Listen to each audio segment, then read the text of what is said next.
You've had that moment before, a quiet decision. I'm going to change. It feels clear, almost certain. But then something subtle happens. The next day, or even the next hour, you find yourself thinking the same thoughts, reacting the same way, choosing the same habits.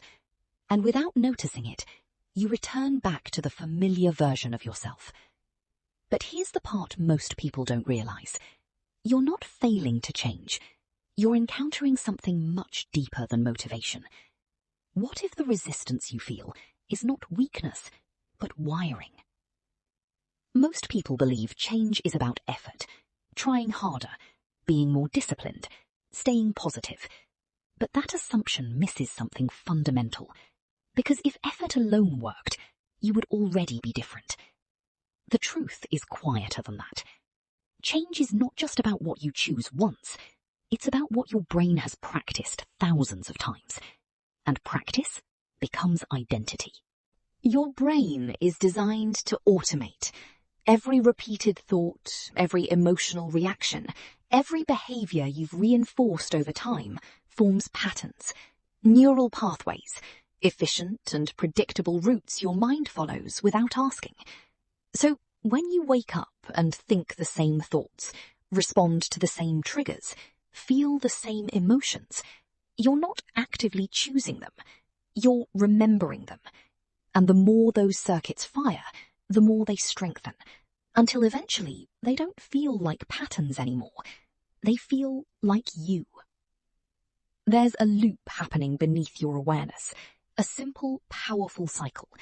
You think a thought, that thought creates a feeling, and that feeling reinforces the thought, again and again, until your body begins to expect those emotions. And this is where it gets deeper, because your body doesn't just respond to your mind, it starts influencing it.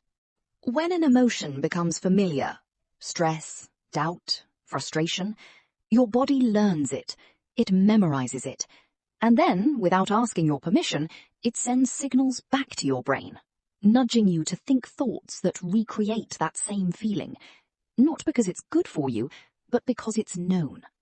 Familiarity to the brain feels like safety, even if that familiarity is uncomfortable.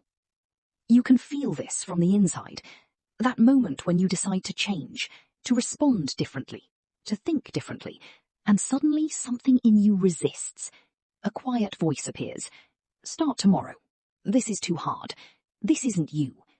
That voice feels convincing, logical even, but it isn't truth. It's your past trying to stay alive. Because from a biological perspective, change is not just a new choice.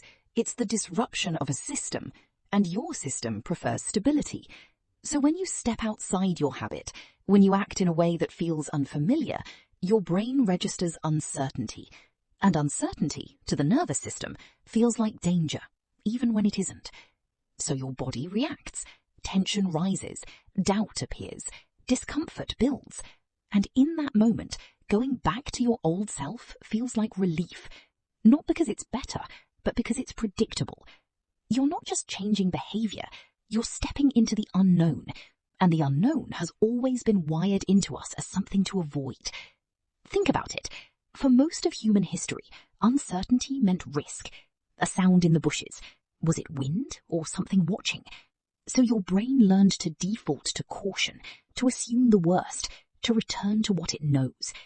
That wiring hasn't disappeared. It's just quieter now. Instead of physical danger, it shows up as psychological resistance.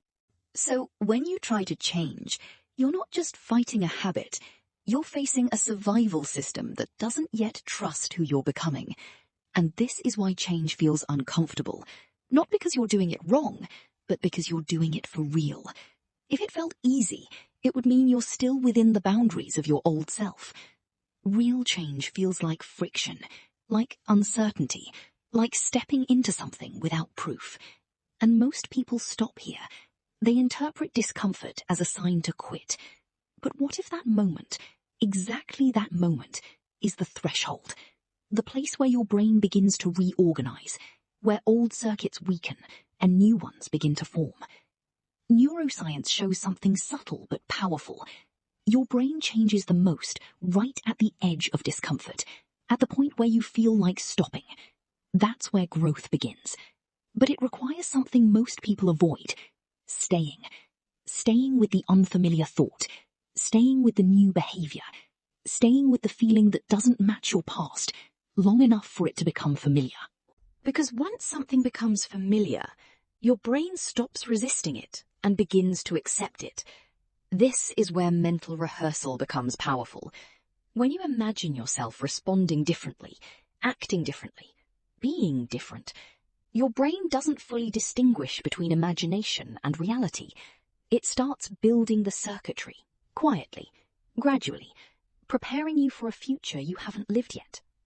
If you repeat that with clarity and consistency, that future stops feeling distant. It starts feeling natural, and eventually, inevitable. But here's the deeper shift. Change is not about forcing yourself to become someone else. It's about becoming aware of who you've been unconsciously repeating. Because once you see the pattern, you're no longer inside it. You can interrupt it. You can choose, not once, but again and again, until the new choice becomes the pattern. So pause for a moment. What thoughts do you repeat without noticing? What emotions feel familiar, even when they don't serve you? And more importantly, what would it feel like to not follow them this time? Not to fight them, just not obey them. Because that space between the impulse and the action, that's where change lives. Quietly. And over time, something shifts. The thoughts that once felt automatic start to feel optional. The emotions that once controlled you lose their intensity. And the person you were trying to become doesn't feel like effort anymore.